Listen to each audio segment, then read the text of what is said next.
Breaking news today. Biden says it's too soon for Ukraine to join NATO. The president maintained his assurances of security, but noted the lack of unanimity among NATO members regarding Ukraine's ongoing conflict. Vice President Joe Biden said this week that Ukraine is not ready to join NATO and that membership in the international alliance is premature at this time because of the country's ongoing conflict with Russia. In a Sunday interview with CNN, Biden said, "I don't think it's ready for membership in NATO." As one NATO official put it, "I don't think there is unanimity in NATO about whether or not to bring Ukraine into the NATO family now, at this moment, in the middle of a war." Vice President Biden said Ukraine has more work to do to meet membership requirements and that doing so is going to take a while.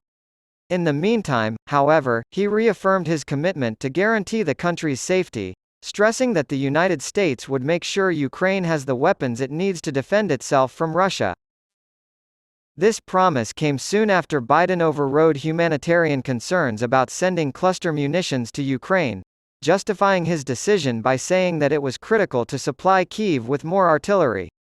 The president left for his international trip on Sunday, during which he will attend the NATO summit in Lithuania and lobby for the alliance to support Ukraine. "It was a very difficult decision on my part," Biden admitted of his decision to green-light the cluster munitions. However, the most important factor is whether or not the Ukrainians possess the means to halt the Russians and continue their offensive through these regions. I believe they required them. In addition to praising NATO's unity in the face of Russia's invasion of Ukraine, Biden expressed hope that Sweden would soon join the alliance.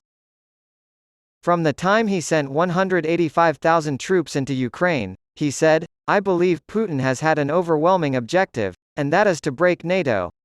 Therefore, maintaining NATO's unity is crucial."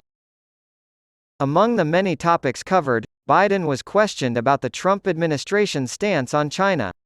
The president expressed optimism that relations with the United States' main international rival could reach a stable point, and pledged to work toward developing a working relationship with China that benefits them and us. He did, however, hint that he thinks the ultimate goal for China is to become the world's preeminent economic and military power. As he put it, China has enormous potential capacity, but also enormous problems. There must be a solution to this, I believe.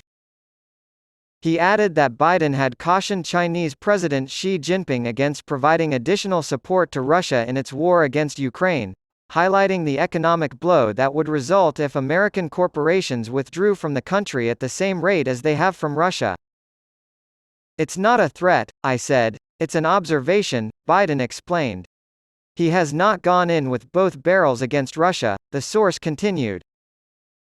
Biden also dismissed questions about his age, arguing that he possesses wisdom, only gained through his decades in politics in response to concerns over whether or not an 81-year-old seeking re-election can excite the Democratic base in advance of the 2024 election. "By continuing to back Ukraine across Europe, we're uniting democracies," as he put it. "I believe there are tremendous possibilities for us. And all I want to do is see this project through to its conclusion, which I believe we can do in the next 6 years."